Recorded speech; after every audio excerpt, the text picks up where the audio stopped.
New York City's deadliest residential fire in decades was accidentally lit by a 3-year-old boy playing with the burners on his mother's stove, officials said Friday. The flames spread quickly through the kitchen, then roared through a door the boy's mother had left open as she fled her first-floor apartment with the boy and her other child, Fire Commissioner Daniel Nigro said. A stairwell acted like a chimney, carrying the flames through the entire building within minutes and blocking the main escape route. 12 people died, including girls ages 1, 2, and 7 and a boy whose age was not given. We were told the boy had a history of playing with the burners and turning them on, and before the mother knew it, this fire had gotten a good hold of the kitchen, Nigro said. Excluding the September 11 attacks, it was the deadliest fire in the city since 87 people were killed during a social club fire in the same Bronx neighborhood in 1990. The blaze broke out on the first floor of a 5-story building just before 7 p.m. and quickly tore through the roughly century-old structure near the Bronx Zoo. People evacuated from their homes after a fatal apartment fire in the Bronx on December 29, 2017. People evacuated from their homes after a fatal apartment fire in the Bronx on December 29, 2017. Many residents of the building, a mix of native New Yorkers and Latino and African immigrants, were able to flee via fire escapes. At least 20 people were clambering down the icy, metal escapes when firefighters arrived, Nigro said.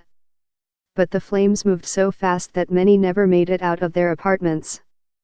About 170 firefighters worked in bone-chilling cold, just 15 degrees, to rescue a dozen people from the building. Thierno Diallo, 59, a security guard originally from Conakry, Guinea, who lives in a ground-floor apartment said he was asleep when he heard banging on the door. It took him a moment to realize what was happening. Only when I heard people screaming, "There's a fire in the building," he said. I heard somebody, "Oh! Fire! Fire! Fire!"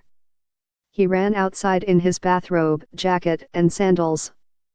Kenneth Kodua, 37, said he left his apartment to get food, leaving his roommate behind, and came back to find people fleeing in a panic. Hours later, he was still trying to find out whether his roommate had escaped. I tried calling her, I tried calling.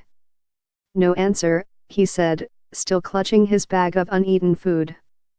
His phone was dead. Many questions remained in the immediate aftermath of the blaze, including how the fire spread so quickly in a brick building built after catastrophic fires at the turn of the 20th century, ushered in an era of tougher enforcement of fire codes. The building had more than 20 units. It was not new enough that it was required to have modern-day fireproofing, like sprinkler systems and interior steel construction.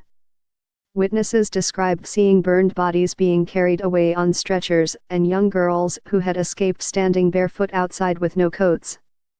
Chum Bredu, 61, arrived in the neighborhood looking for his brother, who had been staying with a family in the building.